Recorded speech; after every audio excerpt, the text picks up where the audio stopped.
چاند کی گردش سے اور اس کی منازل سے حضرت انسان کو کچھ سمجھایا جا رہا ہے کہ جب تو پیدا ہوا تھا تو چاند کی طرح سارا زمانہ تیرا منہ دیکھنے آیا تھا، تو بھی اس وقت لوگوں کی توجہ کا مرکز بن گیا تھا، اور پھر منازل طے کرتا رہا، اور جوانی کی دہلیز پہ جب تم نے قدم رکھا اور تو بدر تمام ہوا، جب شباب کی بجلیاں تیری آنکھوں سے ٹپکنے لگی، تو پھر تیری نظر کا خمار بھی کئیوں کے دل لوٹتا تھا، کئیوں کی نیندیں اچاٹ کر دیتا تھا۔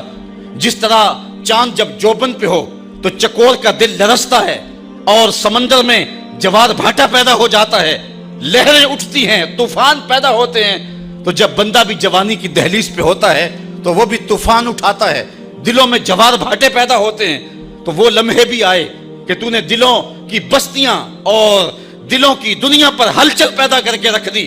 تیرا شباب لوگوں کی زندگیوں کے اندر گھلتا رہا، اور کتنوں کی نیندیں اچاٹ ہوتی رہیں، تیری زلف کے شکن کتنوں کا قرار لوٹ کے لے گئے۔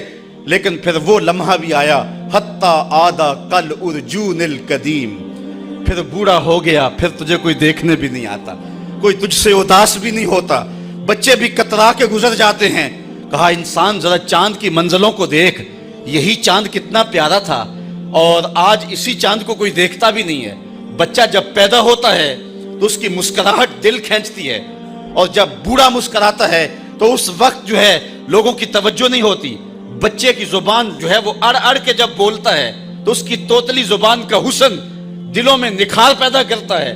ماں بھی بلہاری جاتی ہے، باپ بھی صدقے جاتا ہے، بہنیں بھی جو ہے وہ قربان جاتی ہیں۔ تو بچے کا ٹوٹا لہجہ اور توتلی زبان خوشیوں کی ایک لہر ہوتی ہے، لیکن جب بڑھاپے میں فالج کی وجہ سے زبان میں لکنت آ جائے، اب توتلا پن پیدا ہو جائے، اب زبان اٹکنے لگے، تو بچے بھی مذاق اڑاتے ہیں۔ ایک لمحہ وہ تھا کہ زبان توتلی تھی تو حسن تھا، آج لمحہ وہ گیا کہ حتی آدھا کل ارجون القدیم، کھجور کی ٹہنی سے جب پھل توڑ لیا جائے، اب اس ٹہنی کو کون پوچھتا ہے؟ جب تک پھل آیا نہیں تھا وہ ٹہنی اچھی لگتی تھی، مالی سنبھال کے رکھتا تھا، جڑوں کو بھی پانی دیتا تھا، اور خیال کرتا تھا کہ کوئی ایسا نقصان نہ ہو کہ یہ پودا جو ہے وہ مرجھا جائے۔ پھر جوبن پہ آیا، اور جب کھجوریں لگیں تو اس نے پھر رسیاں بھی باندھی اور کھجوروں کو سنبھالنے کے لیے سب کچھ کیا۔ پھر جس دن اس نے اس ڈال سے پھل کاٹ لیا، اب وہ کھجور اجڑ گئی، اب اس کی وہ ٹہنی بے توقیر ہو گئی۔ انسان کی زندگی کا جب شباب لٹ جاتا ہے اور بڑھاپے میں جب وہ کسی قابل نہیں رہ جاتا، تو پھر اس کی بھی یہ مثال ہے، حتی آدھا کل ارجون القدیم، جیسے کھجور کی پرانی ڈال ہو۔ اپنی نظر اور شرمگاہ کی حفاظت کریں۔ اس دور کا سب سے بڑا فتنہ یہ ہے کہ نگاہیں پاک نہیں رہی، نگاہیں غلیظ اور گندی ہو گئی، شرمگاہوں میں وہ تقدس نہیں رہا ہے۔ حضور علیہ السلام نے ارشاد فرمایا، من زنا زنیا بہی ولو بہی تانے دارے ہی، جس شخص نے زنا کیا یہ عمل اس کے گھر بھی لوٹے گا، اگرچہ اونچی اونچی دیواریں کیوں نہیں کر دیتا۔ یہ مکافات عمل ہے۔ گندم از گندم بروئے جو جو از مکافات عمل غافل مشو، گندم بو گے تو گندم کاٹو گے، جو بو گے تو جو کاٹو گے۔ نظر کو تقدس دو، نظر کو پاکیزگی دو۔ حضرت لقمان حکیم کہتے ہیں کہ میں کئی نبیوں سے ملا ہوں، کئی نبیوں سے ملاقات کی ہے، اور میں ان سے 2-2 4-4 باتیں جمع کی ہیں، اور ان ساری باتوں کو میں نے جمع کر کے 100 باتیں جمع کی ہیں، اور ان کا پھر میں نے خلاصہ تیار کیا ہے۔ ان میں 8 باتیں الگ کی ہیں۔ ان 8 باتوں میں ایک بات یہ ہے، جب کسی کے گھر جاؤ تو نظر کو حفاظت میں رکھو۔ جس شخص کے مہمان بنو، جس کے گھر جاؤ، تمہاری نظر نہ بھٹکنے پائے۔